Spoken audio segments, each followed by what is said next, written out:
अब हम लोग इलस्ट्रेशन नंबर 14 करते हैं। इलस्ट्रेशन नंबर 14 क्या है? RPLC is considering to modernize its production facility and it has two proposals under consideration. The expected cash flow associated with these projects and their NPV as per the discounting rate of 12% and IRR is as follow. तो हम लोग को 12% के rate से NPV दे रखा हुआ है, दूसरा क्या दे रखा हुआ है? IRR दे रखा हुआ है। अब ईयर क्या है? प्रोजेक्ट ए ईयर 6 तक चलेगा, तो ईयर 0 में 40,000 लग रहा है, सॉरी 40 लाख लग रहा है। ईयर 1 में 8 लाख इनफ्लो हो रहा है, ईयर 2 में 14 लाख का, ईयर 3 में कितना 13 लाख का, ईयर 4 में 12 लाख का, और ईयर 5 में 11 लाख का, ईयर 6 में 10 लाख का। इसका NPV एट द रेट 12% कितना दे रखा हुआ है? 6,49,094। और प्रोजेक्ट बी है, उसका लाइफ कितना है? 3 ईयर है, उसका लाइफ 3 ईयर है, जिसमें 0 ईयर में 20 लाख लग रहा है और 1 to 3 ईयर तक इसका इनफ्लो आ रहा है। इसका NPV कितना दे रखा? 5,15,448। IRR कितना दे रखा है? प्रोजेक्ट ए के लिए 17.47 और प्रोजेक्ट बी के लिए 25.20%।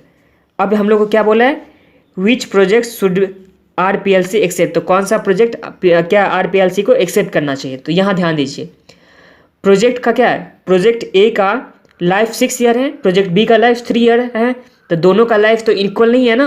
तो जब दोनों का लाइफ इक्वल नहीं है तो डिसीजन लेने टाइम में हम लोग ये कंसीडर करेंगे कि दोनों का लाइफ इक्वल नहीं है, तो उसके लिए हम लोग 2 मेथड पढ़ने वाले हैं। एक पास फर्स्ट क्या है?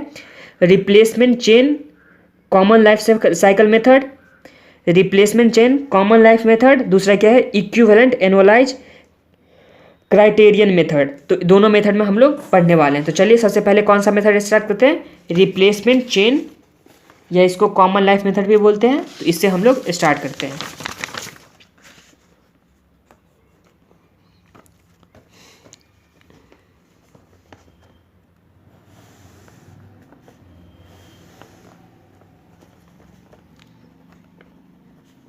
ईयर में कितना है? 0 है, 1 2 3 4 5 6। प्रोजेक्ट ए के लिए 6 ईयर तक हम लोग को क्या मालूम है? उसका कैश इनफ्लो मालूम है 6 ईयर तक, उसका NPV मालूम है। इसी तरह से हम लोग प्रोजेक्ट बी का तो 3 ईयर ही तक मालूम है, तो इसको हम लोग क्या करेंगे? मतलब फिर से एक बार उसको री इन्वेस्टमेंट कर देंगे, तो कैश फ्लो ईयर 0 में कितना है? 20 लाख है। ईयर 1 में कितना कैश इनफ्लो आ रहा है? 7 लाख। फिर ईयर 2 में 13 लाख, ईयर 3 में कितना आ जा रहा है? 12 लाख। तो ईयर 3 तक ही दे रखा हुआ है, हम लोग को 6 ईयर तक ले जाना है, तो हम लोग फिर से इन्वेस्ट कर देंगे। कितना इन्वेस्ट कर देंगे? 20 लाख। फिर से इन्वेस्ट कितना कर दिए? 20 लाख। तो हम लोग को फिर से इनफ्लो कितना आ जाएगा? 7 लाख, 13 लाख और 12 लाख। तो ये आप लोग को समझ में आ गया ना कि इस मेथड में replacement chain common life method में हम लोग क्या करते हैं कि जो कुछ भी क्या चीज़ दे रखा हुआ है, आउटफ्लो दे रखा हुआ है, मतलब इन्वेस्टमेंट दे रखा हुआ है, 3 ईयर तक दे रखा हुआ है, तो हम लोग उसको आगे तक भी क्या कर देंगे? इन्वेस्ट कर देंगे। तो 20 लाख को हम लोग ईयर 3 में जाकर के क्या कर दिए? इन्वेस्ट कर दिए। अब PV factor at the rate कितना percent? 12%। PV factor at the rate 12%, तो 12% से कितना हो जाएगा इसका PV फैक्टर? तो 0 के लिए कितना हो जाता है? 1। ईयर 1 के लिए 1.12, तो कितना आ गया? 0.893। फिर 0.797, ईयर 3 के लिए 0.712, फिर 0.636, फिर 0.567, फिर 0.507। ये हम लोग को ईयर 6 तक आ गया। हम लोग को क्या चीज़? PV फैक्टर आ गया। अब हम लोग को इससे क्या निकल के आ जाएगा? प्रेजेंट वैल्यू 20 लाख हम लोग क्या किए थे? इन्वेस्ट किए थे। तो 20 लाख क्या चीज़ में? निगेटिव में। यहाँ पे 7 लाख इंटू 0.893, तो ये कितना आ गया? 6,25,100। फिर 13 लाख इंटू 0.797, तो ये 10,36,100 आ गया। फिर यहाँ पे ध्यान दीजिए, 20 लाख हम लोग इन्वेस्ट कर रहे हैं और हम लोग को इनफ्लो कितना है, 12 लाख है, 12 लाख है, तो नेट में आउटफ्लो कितना हुआ, 8 लाख हुआ ना। 20 लाख माइनस 12 लाख, तो 8 लाख तो नेट में आउटफ्लो हुआ, इंटू कितना 0.712, तो हम लोग का आउटफ्लो इसमें कितना आ गया, 569,600 का आउटफ्लो यहाँ पे हो रहा है। फिर 7 लाख इंटू 0.636, तो इस टाइम में कितना आ गया, 445,200। फिर 13 लाख इंटू 0.567, तो ये आ गया 7,37,100। फिर 12 लाख इंटू 0.507, तो ये कितना आ गया, 6,08,400, 6,08,400। इस तरह से हम लोग का प्रेजेंट वैल्यू आ गया। अब नेट प्रेजेंट वैल्यू निकाल लेते हैं। नेट प्रेजेंट वैल्यू कैसे, तो 6,25,100 plus 10,36,100 plus 4,45,200 plus 7,37,100 plus 6,08,400 minus 5,69,600 minus 20 lakh, तो हम लोग का 882,300 हम लोग का क्या चीज़ आ गया, नेट प्रेजेंट वैल्यू आ गया।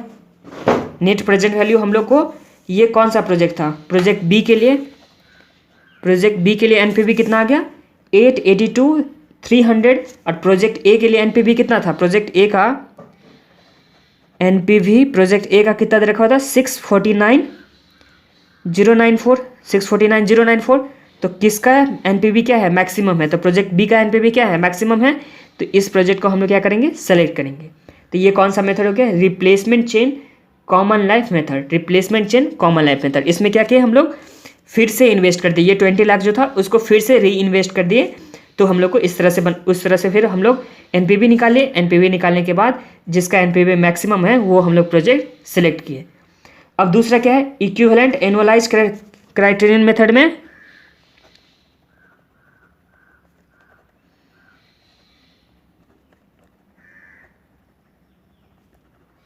इस मेथड में हम लोग क्या करते हैं, सबसे पहले हम लोग को एनपीवी मालूम है प्रोजेक्ट ए का, प्रोजेक्ट बी का। प्रोजेक्ट ए का एनपीवी कितना मालूम था, 649,094, 649,094। प्रोजेक्ट बी का एनपीवी कितना मालूम था, 515,488, 515,488। Present value annuity factor of @12%, तो इसका क्यूमुलेटिव में निकालेंगे। सबसे पहले हम लोग एनपीवी लिख दिए, उसके बाद प्रेजेंट वैल्यू एन्यूटी फैक्टर @12% से हम लोग क्या चीज़ में निकालेंगे, क्यूमुलेटिव फैक्टर में।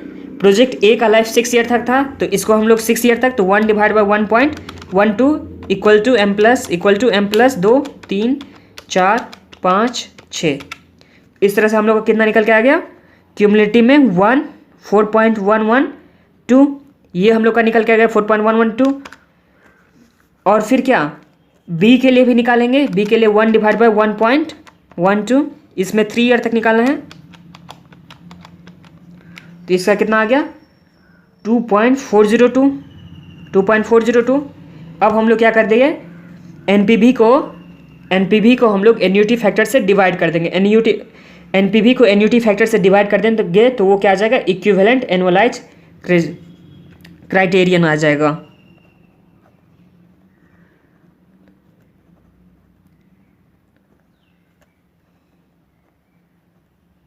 तो ये कितना आ जा रहा है, इसमें 649,094 डिवाइड बाय 4.112, तो ये कितना आ गया 157,854। इसमें कितना आ गया 512,488 डिवाइड बाय 2.402, तो इसमें आ गया 213,359।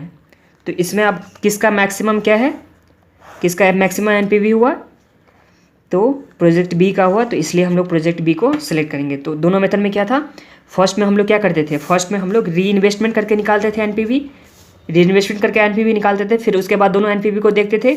और सेकंड में क्या किए हैं, सेकंड में हम लोग एनपीवी को PV factor, cumulative PV factor से डिवाइड करके एनुअलाइज्ड इक्विवेलेंट निकाल लिए दोनों का इक्विवेलेंट एनपीवी निकाल लिए। अब जिसका मैक्सिमम होगा उस प्रोजेक्ट को हम लोग क्या करेंगे, सेलेक्ट करेंगे। तो इसी के साथ क्वेश्चन नंबर कौन सा था, क्वेश्चन नंबर 14 कंप्लीट होता है।